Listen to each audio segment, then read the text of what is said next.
Hemos venido platicando, el próximo domingo es la elección del Poder Judicial, se llegará a la fecha que ha significado un gran reto para los órganos electorales en nuestro país, tanto para el nacional como para el local, que les han aventado una tarea titánica, que es la primera vez que se llevará a cabo un ejercicio como este, pero para conocer más detalles de cómo se va a llevar a cabo y sobre todo tratar de resolver algunas de las dudas que tú nos has hecho llegar a través de las plataformas digitales, a través de la línea telefónica, a través de los mensajes de WhatsApp, etcétera, pues es que hemos contactado al consejero del INE, Martín Faz.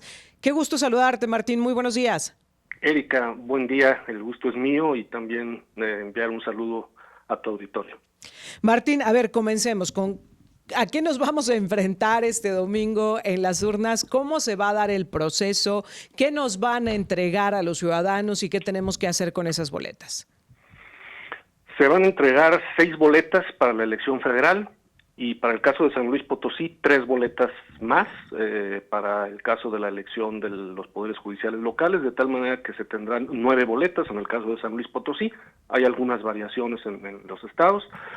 Se entregará la boleta y pues uno tendrá que ir a colocar los números, porque en esta ocasión, ya se sabe, es distinta la forma de votar. No es tachar. No es tachar, no es tachar, dado que hay un enorme número de candidaturas. Por ponerte el ejemplo de la Suprema Corte de Justicia, son 64 candidaturas y uno tiene la posibilidad de elegir 9, hasta 5 mujeres y 5 hombres. Entonces, como hay mucho más de 9, tienes que colocar el número en unos recuadros que aparecen en la parte superior de las columnas, que están divididas entre mujeres y hombres, ¿no? Porque así fue como se estableció la ley. Entonces, una vez que pongas los números en las 9 boletas, cada boleta admite determinado número, no todas son de 9 votos, hay algunas que son de 2, hay algunas que son de 5, y hay algunas que pueden llegar a ser incluso hasta de 10. Entonces, una vez que hayas llenado los recuadros con los números correspondientes, se van a depositar todas las urnas en una sola urna. No va a haber urnas separadas como solía ser, porque es materialmente imposible y además tuvimos un recorte presupuestal draconiano que que de hecho nos hizo que instaláramos mucho menos casillas de las que debieran de estar instaladas. Al final de la jornada, si se llega a llenar por alguna razón esa urna en las que están todas las boletas, incluso las locales, las federales, las de cualquier tipo de elección, se saca otra urna y así sucesivamente. Al final de la jornada, la ciudadanía que fue seleccionada mediante un sorteo aleatorio va a abrir las urnas, las diversas urnas que se hayan llenado, va a separar los votos. Entonces ahora sí, de cada una de las elecciones, de las 9 elecciones, por decirlo así, va a ser bonches, por llamarlo coloquialmente, de cada una de las 9 elecciones, va a contar cuántas boletas hay. Desde luego las boletas que no se utilicen también se van a meter a un sobre, se va a sellar ese sobre, se va a firmar ese sobre en donde dice boletas no utilizadas y se va a decir son tantas, y lo mismo se va a hacer con cada una de las elecciones en donde se va a decir hay tantas boletas para cada una de las 9 elecciones. No se va a hacer el escrutinio. Ajá, justo me iba a detener en esta parte, Martín. Es imposible. Van a contar las boletas, pero no van a contar los votos porque son demasiados cargos. Estarían ahí días y días los funcionarios de casilla, ¿es correcto? Y en el caso... Nosotros hicimos ejercicios y cada escrutinio de cada una de las 9 elecciones se llevaría 4 horas. Entonces habría que multiplicar 4 por 9, 36 horas. Más las 12 horas que ya estuvieron previamente en la jornada electoral, pues estamos hablando de que tendrían que estar ahí 2 días sin dormir, sin nada. O sea, eso es materialmente imposible, por eso no se puede hacer. Pero por razones de seguridad, sí se van a contar cuántas boletas hay. Y se van a meter en un sobre, se va a sellar ese sobre, se va a firmar ese sobre por los funcionarios, se va a llenar un acta en donde diga tantos votos fueron los que sobraron, tantas boletas, perdón, no votos, tantas boletas fueron las que sobraron, tantas boletas fueron para cada una de las 9 elecciones. Y luego se va a poner al final un cartel en donde diga eso, ¿sí? Cuántas boletas se recibieron en cada una de las elecciones y cuántas boletas no se utilizaron. Así evitamos que aparezcan boletas de más en un centro de votación. Pero dime una cosa, ¿qué va a pasar con las que no se utilicen? ¿Las van a anular o no las van a anular los funcionarios? Si se pusieran, es que acuérdate, no tendría por qué nadie acordarse porque son cosas muy técnicas, pero ahora vamos a tener casillas con la posibilidad de hasta 2,250 electores, cuando nuestras casillas ordinarias son de 750, no más. Entonces, la anulación de los votos, como se hacía tradicionalmente, llevaría a esas 12 horas que ya estuviste, más las 36 que tendrías que estar si haces el escrutinio, eso te llevaría aproximadamente otras 5 horas. La anulación de los votos, considerando que ahora es muchísimo más, o sea, de 750 ahora pueden ir 2,250, y son los funcionarios, los mismos funcionarios que si fuera una casilla de 750 o si fuera de 2,250, quizás son un poquito más, pero 2 o 3 más a lo mucho. Entonces, ante la imposibilidad material también de hacer eso, todas las que no se utilizaron se van a meter, antes de empezar a hacer los bonches, en un sobre, y ahí se va a decir cuántas son, y ese sobre se va a sellar y se va a firmar, y se va a llevar ese sobre, junto con los demás, al distrito. Y si en el Consejo Distrital, al llegar, lo primero que van a ver es que todos los sobres vengan cerrados y sellados, inviolables, ¿sí? Ahora, es un mecanismo de seguridad. Si hubiera existido mayor presupuesto, se hubieran podido colocar más casillas, y esto de por lo menos de la anulación de las boletas no utilizadas, ¿sí hubiera sido factible? Por supuesto, claro que sí, por supuesto. Sí.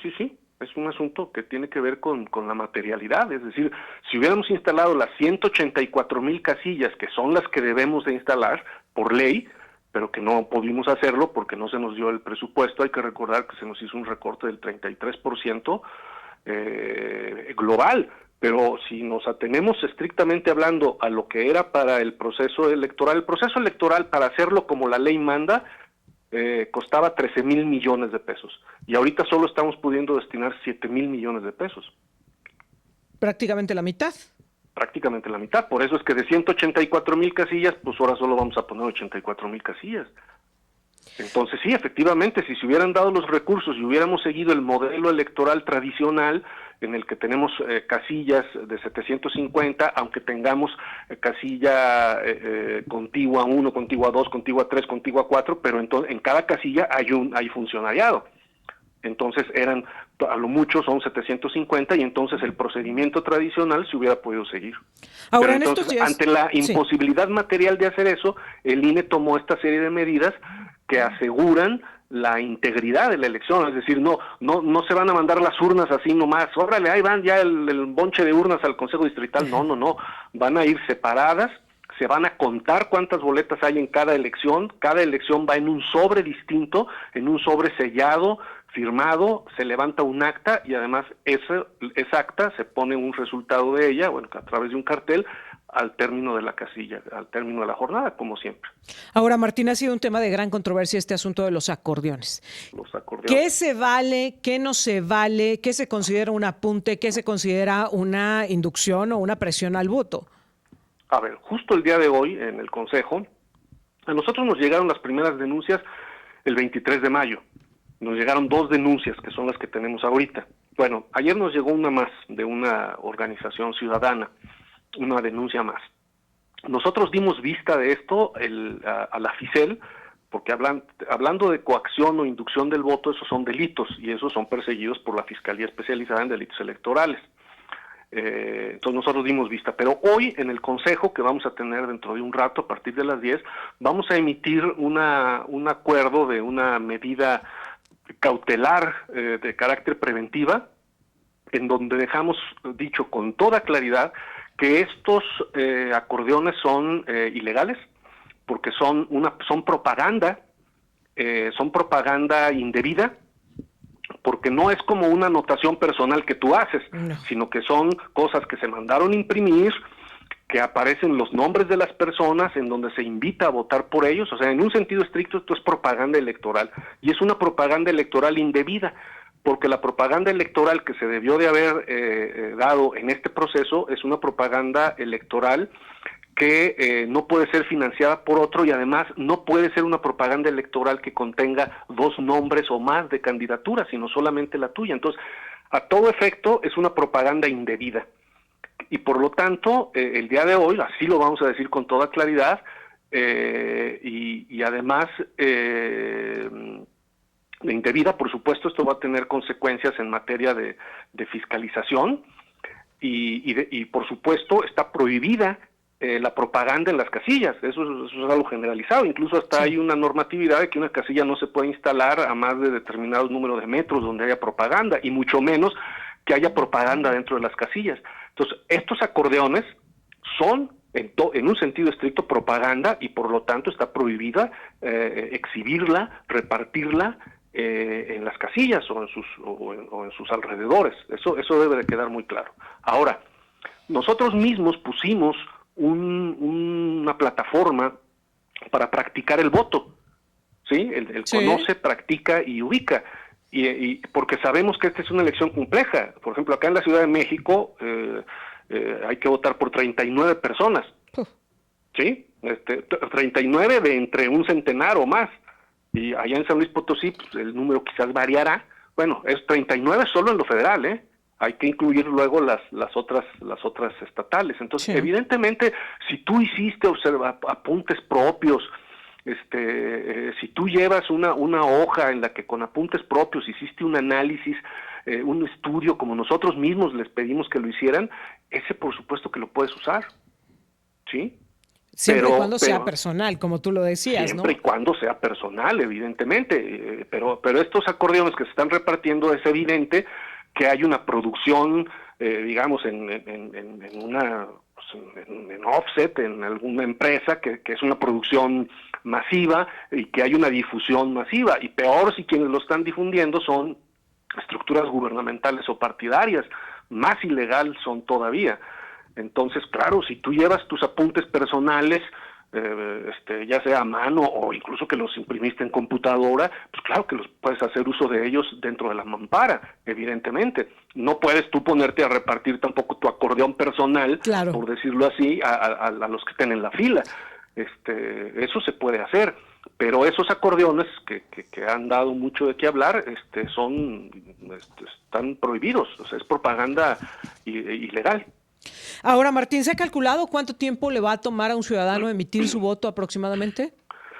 Mira, nosotros hicimos también algunos simulacros. En esos simulacros el promedio fue de unos 10 minutos aproximadamente, pero hubo quien se tardó 20 minutos y hubo quien se tardó 5 minutos. O sea, es decir, el promedio es ese. Yo creo que a lo mejor es un poquito más alto el promedio, porque los simulacros que hicimos pues tienen ciertas limitaciones. Entonces, pero por ahí más o menos es lo que nosotros estamos calculando. Híjole, ¿habrá capacidad? Y te preguntaría también, ¿qué porcentaje de participación están calculando que se registre este domingo? Pues mira, nosotros capacidad pues hay, en el sentido de que, bueno, el material ya está, nuestros funcionarios están, las casillas están listas para instalarse, ya tenemos un avance enorme en la entrega del material, nuestros funcionarios están capacitados, el 99% ha sido capacitado, ya participado en simulacros, esa capacidad está instalada. Ahora, si hay desde luego, si hay a mayor participación, pues va a ser más complicado, ¿no? En el sentido de, sobre todo por lo que te vas a tardar en votar.